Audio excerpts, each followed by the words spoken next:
ఇప్పుడు విష్ణు గారు అడిగారు, పొరుగు రాష్ట్రాలు కానీ ఇతరంతా చూసినప్పుడు మనం ఎక్కువ రోజులు శాసనసభను పెట్టాలి, ఎన్ని దినాలు పెట్టాలనేటువంటిది.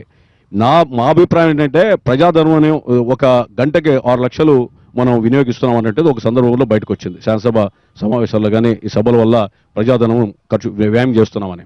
ఆ విధంగా ఎన్ని రోజులు పెట్టాం కాదు, ఎన్ని గంటలు దాన్ని సద్వినియోగం చేసుకున్నామో. చాలా మరి జరిగినటువంటి శాసనసభ సమావేశాలలో మీకు నిజంగా కాన్ఫిడెన్స్ ఉండి రెండు పక్షాలు ఒకళ్ళొకళ్ళు సహకరించుకుని సమస్యల మీద చర్చించగలిగితే 10 రోజుల్లో మీరు అట్లాంటి పరిస్థితి కనిపించట్లేదు కదా మనకి. అలా కనిపించే పరిస్థితిలోనే నిజంగా మీరు ప్రజాధనం మనం 2 మాసాలు, ఆయన 15 రోజులు 30 రోజులు కాదు 60 రోజులు పెట్టుకున్నా సభా సమయం వృధా చేసేటువంటి పరిస్థితి ఉన్నప్పుడు, చర్చలు సమర్థవంతంగా అర్థవంతంగా జరిగినప్పుడు మరి ఉన్నటువంటి అమూల్యమైన కాలాన్ని దుర్వినియోగం చేసుకోకుండా చూడాల్సిన బాధ్యత ప్రధాన ప్రతిపక్షం. అదే అన్నప్పుడు అధికార పక్షానికి ఎంత బాధ్యత ఉందో ఒకటి ఉన్న ప్రతిపక్షానికి కూడా అంతే బాధ్యత ఉంటుంది కదా. సో ఈసారి ఆ బాధ్యతని నిలబెట్టుకునే అవకాశం ఎంతవరకు ఉంది?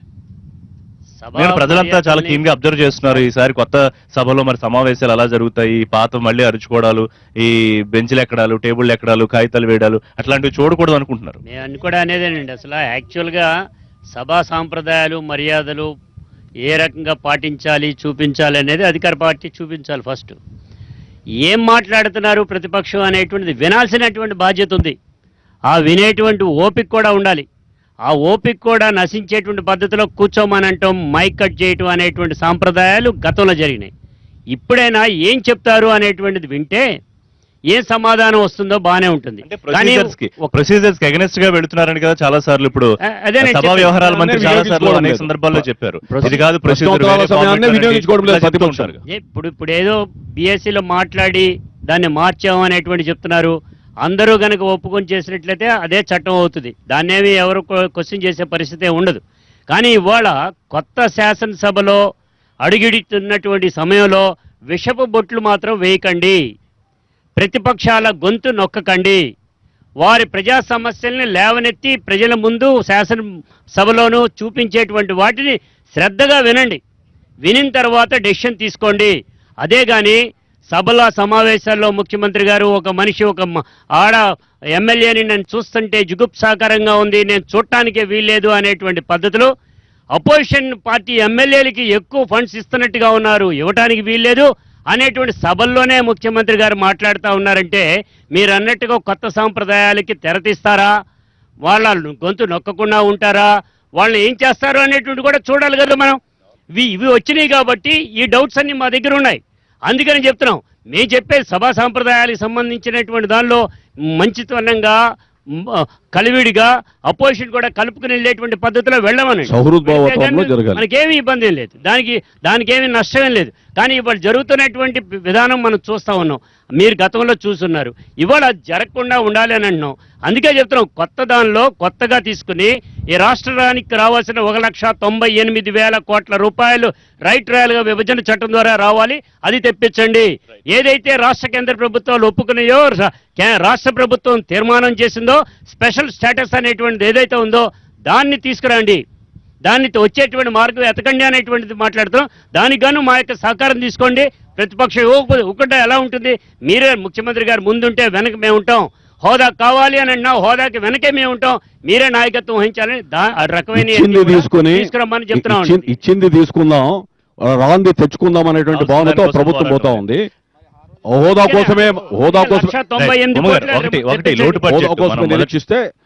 కోసమే నిరీక్షిస్తూ పోతూ ఉంటే అభివృద్ధి కుంటుపడుతుంది. ప్రజల నమ్మకాన్ని వమ్ము చేసిన వాళ్ళు అవుతాం. మీరైనా మేమైనా ప్రజలకు జవాబుదారిగా ఉండాలి కాబట్టి చేసే పని చేద్దాం, కావాలంటే సమిష్టిగా. ఆంధ్రప్రదేశ్ ప్రయాణమే లోటు బడ్జెట్ తో ప్రారంభమైంది. మనకి రెవెన్యూ లోటు దాదాపు 16,000 కోట్లు. సరే, దానికి లెక్కలు కేంద్రం చెప్పే లెక్కలకి మీరు చెప్పిన లెక్కలకు కొంత తేడా ఉందండి. అయితే ఈసారి బడ్జెట్ సమావేశాల్లో ఎలా ఉండబోతాయి అనేది మీ అంచనా ఎలా ఉంది? కేటాయింపులకు సంబంధించి గత బడ్జెట్ లో కేటాయించిన వాటిని ఎంతవరకు రీచ్ అవ్వగలిగారు?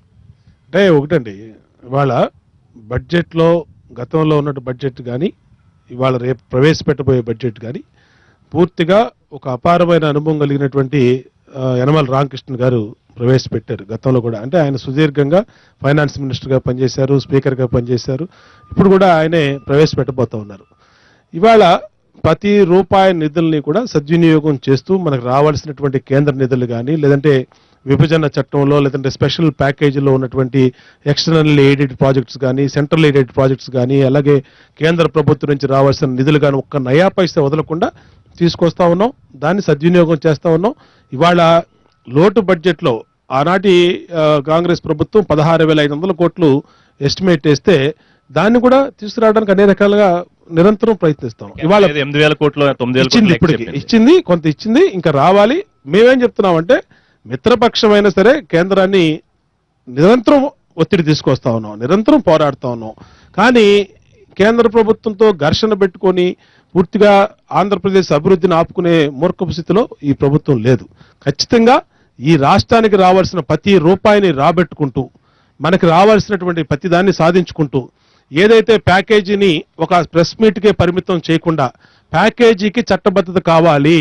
ఇవాళ 1,50,000 కోట్ల, 1,00,000 కోట్ల, 70,000 కోట్ల ఎంతైతే మనకి న్యాయబద్ధంగా లేదా ఎక్స్టర్నల్ ఎయిడెడ్ ప్రాజెక్ట్స్ లో కానీ ఏదైతే మనకి స్పెషల్ స్టేటస్ కన్నా మనకి ఎక్కువ ఇస్తామని కేంద్రం చెప్పిందో ప్రతి దాన్ని కూడా చట్టబద్ధత కల్పించి మనకి ఇవ్వమని కోరుతా ఉన్నాం. చట్టబద్ధత సాధిస్తాం. డిఫర్ అవ్వాల్సిన అవసరం ఏం లేదనుకుంటున్నాను మీకు కూడా. ఎందుకంటే మనకి వచ్చేది ఖచ్చితంగా అడుగుతాం, కాకపోతే రావాల్సిన దానికోసం పోరాడుతాం. ఇదే కదా మొదటి నుంచి ప్రభుత్వం చెప్తోంది.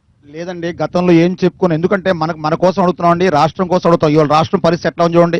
ఎక్కడ చూసినా ఘోరమైన పరిస్థితి, రాష్ట్రం నలుమూలలు కూడా వర్షాలు లేక రకరకాల పరిస్థితులు ఉన్నాం. అలాంటి పరిస్థితుల్లో మనం ప్రత్యేక హోదా ఉంటే ఏదైనా సాధించడానికి బాగుంటుందని చెప్పి అడుగుతాం తప్ప వేరే ఇప్పుడు అడగకపోతే అమ్మ కూడా అమ్మని అన్నం పెట్టడం మనం అడగాలా, పోరాడాలా? కానీ లేదు అని చూడకుండా ఏదో లేదు అని మనం చాలా స్పష్టంగా కేంద్ర ఏమంటే ప్రభుత్వం గతంలో చెప్పేసరికి చెప్పిన 10-15 సంవత్సరాలు చెప్పింది అదే ఇవ్వలేదు. ఇవాళ వీళ్ళు ఏమి ఇస్తారు, ఏం చేస్తారు చెప్పండి. అంటే ఇది మాటల గారిలా కనబడుతుంది తప్ప ఇచ్చేటట్టు కనబడలేదు. ఎందుకంటే గతంలో వారు తీర్మానం చేశారు కదా, 15 సంవత్సరాలు ఇది కావాలని చెప్పారు, ప్రతి హోదా కావాలన్నారు. ఇవాళ 15 లేదు, 10 లేదు, 5 లేదు, ఓన్లీ ప్యాకేజ్ అంటున్నారు. ప్యాకేజ్ ఏం చేసుకుంటారండి? మాట్లాడదాం. బడ్జెట్ సమావేశాలు కదా, బడ్జెట్ మీద మీ అంచనా ఏంటి? అంటే ఎట్లా ఉంటుంది గతం దాన్ని దీన్ని కంపేర్ ఇప్పుడు మనకైతే అండి ఆంధ్ర రాష్ట్రం బాగుండాలి, ఆ బాగున్న కోరిక. కానీ బడ్జెట్ అని బడ్జెట్లు పెడుతున్నారు. కానీ ఒకటి చిన్న చెప్తానండి, గతంలో మైనార్టీ సంబంధించి 360 కోట్లు పెట్టారు. 360 కోట్లు 200 కోట్లు ఖర్చు పెట్టారు, 160 కోట్లు మిగిల్చారు. మరి అదే విధంగా 700 కోట్లు పెట్టారు పోయినసారి. మరి 700 కోట్లు మరి ఎంత ఖర్చు తెలియదు. అంటే పేరుకు మాత్రం బడ్జెట్ లో కోట్లు 100 కోట్లు పెడుతున్నారు, కానీ ఆ ఖర్చు అనేది రావట్లేదు.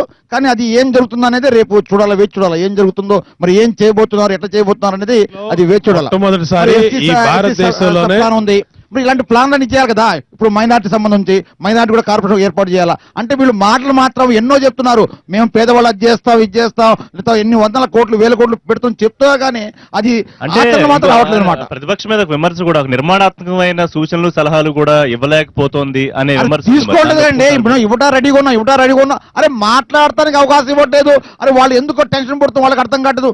మాట్లాడి ఏం వింటాడో ఏం చెప్తాడో విందాం అనేది వాళ్ళు లేదు. అది అసలు వినే ఓపిక లేకపోతే కానీ, అంటే ప్రెస్ మీట్ లో అన్నా చెప్పొచ్చు, కనీసం దాన్ని మీరు పట్టించుకోవాలిగా. సముచితమైనటువంటి సలహా ఎప్పుడైనా ఒక్క అంశం మీద ఇచ్చారా?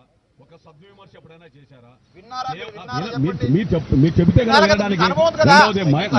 సార్ ఇప్పుడు మైనార్టీల సంక్షేమం మీకు అనుభవం ఉంది, మీకు అనుభవం ఉంది కాబట్టి మా మాట వినండి. మీకు 10 సంవత్సరాల అనుభవం ఉంది, మాకు అనుభవం లేదు.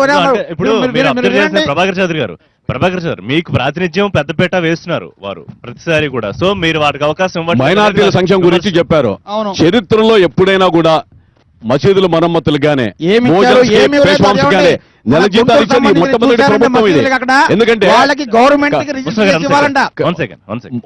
మోజాన్స్ కి పేష్వాములకి జీతాలు ఇస్తున్నాం, మేము ఇస్తున్నాం. 10 మందికి ఇచ్చారు, 10 మందికి కాదు. మీరు మొత్తం రేపు కావాలంటే రేపు మీరు ప్రశ్న వేయండి.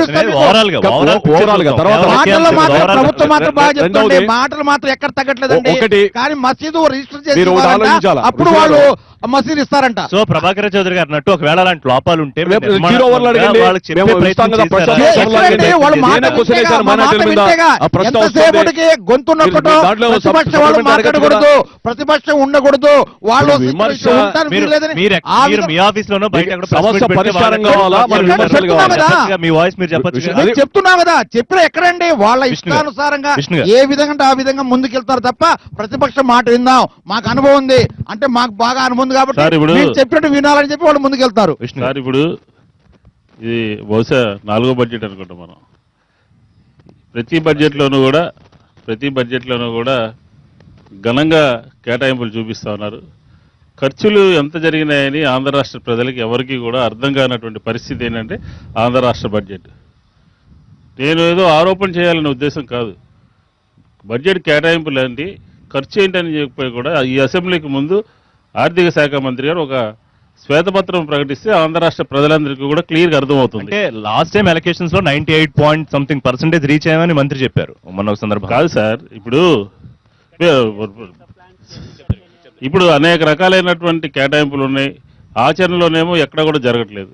ఉదాహరణకి నాన్ ప్లానింగ్లో 7,000 కోట్లు 8,000 కోట్ల రూపాయలు చూపించారు. ఇంత ఖర్చు అండి. బడ్జెట్ కేటాయింపులు కాకుండా రాష్ట్ర ప్రభుత్వం తన ఇష్టానుసారం ఆర్థిక క్రమశిక్షణ లేకుండా 7,000 కోట్ల రూపాయలు ఖర్చు పెట్టుకోవడానికి చేస్తే పరిస్థితి ఏ విధంగా ఉంటుంది? కాబట్టి ఈ బడ్జెట్ మీద కూలంకుషంగా ప్రజలకి కూడా ఒక అవగాహన కల్పించాల్సినటువంటి అవసరం ఉంది. ఏదో 1,20,000 కోట్ల బడ్జెట్, 1,30,000 కోట్ల బడ్జెట్, ఇరిగేషన్కి 15,000 కోట్లు పెట్టాము, ఎస్సీ ఎస్టీ సప్లైకి ఇలా పెట్టాము, అది ఆ లెక్కలనే ప్రజలకి కంటి తుడిపి చర్య మాత్రమే. నూతన శాసనసభలో కొత్త బడ్జెట్, పాత బడ్జెట్ ఎంత ఖర్చు పెట్టాము, ఎంత అప్పులు ఉన్నాయి ఈ రాష్ట్రానికి, ఈ రాష్ట్ర కేంద్ర ప్రభుత్వం నుంచి రావాల్సింది Present చేస్తారు కదా, ముందు మొదట్లో ప్రజెంట్ చేస్తారు. కరెక్టే సార్, చెప్పాలి కదా. రేపటి నుంచి సభ జరుగుతూ ఉంది. ఈ రోజున కేంద్ర ప్రభుత్వం నుంచి 2-3 సంవత్సరాలు అయిపోతే విభజన చట్టంలో మొదటి సంవత్సరం లోటు బడ్జెట్ మీద క్లారిటీగా గట్టిగా నిలదీసి రాష్ట్ర ప్రభుత్వాన్ని తీసుకొచ్చినటువంటి పరిస్థితి లేదు. కేంద్ర ప్రభుత్వం నుంచి ఇంకా 5-6 వేల కోట్ల రూపాయల నిధులు రావాల్సి ఉంది. ఎందుకని విభజన చట్టంలో ఉన్నది తీసుకురాలేకపోతా ఉన్నారు? గౌతమ్ రెడ్డి గారు, మరొక ముఖ్యమైన విషయం ఏంటంటే గత అసెంబ్లీ సమావేశాల్లో జరిగింది వైసీపీ శాసనసభ సభ్యుల మీద ప్రివిలేజ్ కమిటీ కొన్ని చర్యలు తీసుకోవడం. సరే, రోజా గారి సస్పెన్షన్ వ్యవహారం అలా ఉంది. మిగతా సభ్యులు ఆ సమావేశాల్లో చేస్తున్నారు. కొంతమంది క్షమాపణ చెప్పారు, కొంతమంది ఇలాంటి ధోరణి అనుసరిస్తామని కూడా చెప్పడం ఎంతవరకు దాన్ని ఆహ్వానించదగ్గ పరిణామం? సార్ ఇలాంటి ఏ ధోరణి అంశం మీద కూడా పోరాడినా కానీ అలాంటి ఆ ఫార్మాట్స్ తీసుకోవడం కరెక్టే అనుకుంటాను. కానీ ఒకటండి, గతహ అనేటువంటి పద్ధతిలో ఇప్పుడు మీరు కానీ అధికార పార్టీలో వారు కానీ మాట్లాడుతున్నారు. అంత పెద్ద మంది ఒక్క నిమిషం. ప్రజల ఆకాంక్ష ఏంటంటే అట్లాగే కొనసాగితే ఇంకా మనకు లేదండి, కొత్తగా నేను అందుకనే అర్థమే ఉందనేది చెప్తున్నాను. వారు చెప్పేది. నేను అందుకనే ప్రజలు అడుగు కోరుకునే ఆ గతాన్ని పక్కన పెట్టి కొత్త అసెంబ్లీలో అడుగు పెట్టేటువంటి సమయంలో పెద్ద మనసు చేసుకుని స్పీకర్ గారు కానీ ముఖ్యమంత్రి గారు కానీ ఇవన్నీ పక్కన పెడదాం, అందరూ కలిసికట్టుగా చేద్దాం అంటే ఆయనకి పేరు వస్తుందే కానీ మళ్ళా కక్ష సాధింపు చర్యగా ఎమ్మెల్యేలు గతంలో అన్నారు, ఒక ఎమ్మెల్యే లేడీ ఎమ్మెల్యే రోజా గారు ఇలా అన్నారని చెప్పి మళ్ళా తీసుకొచ్చి దీనిలో పెడితే గనక నష్టం జరుగుద్ది. మీరు రాజకీయాలకు అతీతంగా కొత్త సాంప్రదాయాలకి తెరలేపుతూ అందరం కలిసికట్టుగా చేద్దామన్నారు.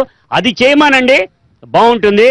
అదే పద్ధతిలో ఈ ప్రభుత్వం ఏదైతే చెప్పిందో రుణమాఫీకి కానీ లేకపోతే డ్వాక్రాకి కానీ ఓటు ఏదైతే మనకి ఉద్యోగాలు ఇస్తాననేటువంటి చెప్పడం కానీ నిరుద్యోగ భృతి వాటన్నిటిని బడ్జెట్ లో ఎలకేషన్ వస్తే ఆనందంగా ఉంటుంది. ఆ అపోజిషన్ లో ఉండేటువంటి మేము కూడా మెచ్చుకుంటానికి వీలు పడుతుంది. సరే, దీని మీద అందుకని ఉమ్మగారు ఏం అవన్నీ కూడా చెప్తారో చూద్దాం. తీసుకొస్తే చిన్న మంచిది. బ్రేక్ తీసుకుందాం. బ్రేక్ తర్వాత గతంలో జరిగిపోయినవి అంటే ఒక పెద్ద మనసుతో ఒక క్షమాపణ ధోరణితో రేపు సభ నిర్ణయం తీసుకునే అవకాశం ఉంటుందనే దాని గురించి చిన్న బ్రేక్